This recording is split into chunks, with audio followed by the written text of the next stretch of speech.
Hey, what's up guys, and welcome to a new update of RGBeat. I'm just gonna go over some of the features. If you guys need to know the basics, then you should watch the first tutorial, but this is just kind of like an update highlight. At the end of the video, I'm also gonna go over some troubleshooting, stuff that you guys have been having issues with and that I want to answer all in this one video so that we can stop answering these questions on Discord. So let's just go ahead and get started. One of the first things I wanna mention here is that we finally added a feature that allows you to select what audio device RGBeat is listening to. This was a highly requested feature, so now you guys can do it. Go ahead and select whatever device you want.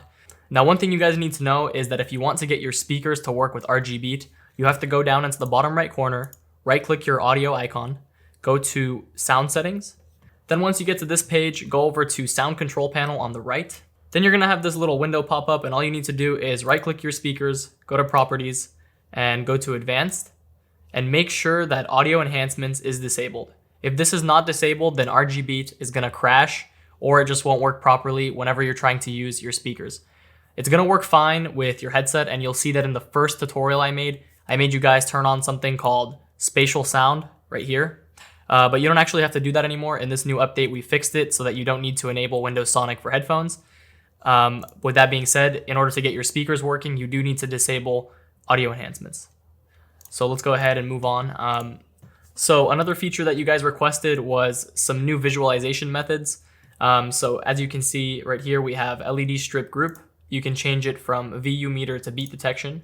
And whenever you make changes, you have to actually press apply. So now you'll see that the strip, instead of doing a visualizer, is actually only going to the beat of the song.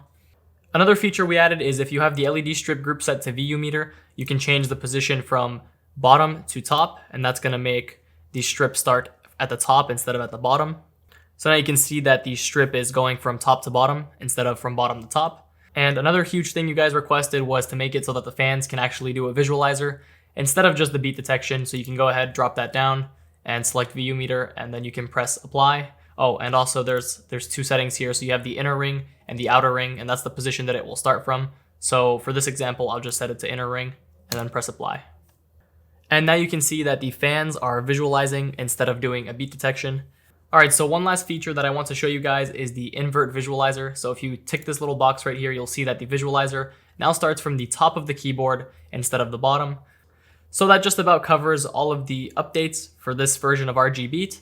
Now I'm gonna go ahead and do some troubleshooting. So one of the things I forgot to mention in the first tutorial is that you have to go into IQ, go into settings, and make sure that SDK and plugins are enabled. So if you're having trouble getting RGBeat to work, you have to make sure that SDK and plugins is enabled.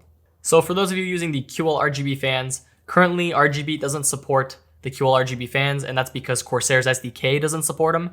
So when they do support them in the future, we'll be able to add support for QLs in our software. But in the meantime, the only way to get around this is to go into lighting setup and set your fans to LL-RGB fans. The same thing applies to HydroX. If you guys are using HydroX, RGBeat's not gonna work until Corsair adds support for their SDK. So again, the only way to get around it is to go here and just set your channel to 6 LL fans. That's currently the only way to get it to work. And then if you guys are having trouble getting your RAM to work, well, that's probably because you need to go over and enable full software control. And after you've done all of this, restart RGBeat, and you're gonna see that everything's gonna start working. So I hope you guys enjoyed this update, and make sure to go check out our Discord and give us some more suggestions for what we can update in the future. Thanks guys, and we'll see you next time.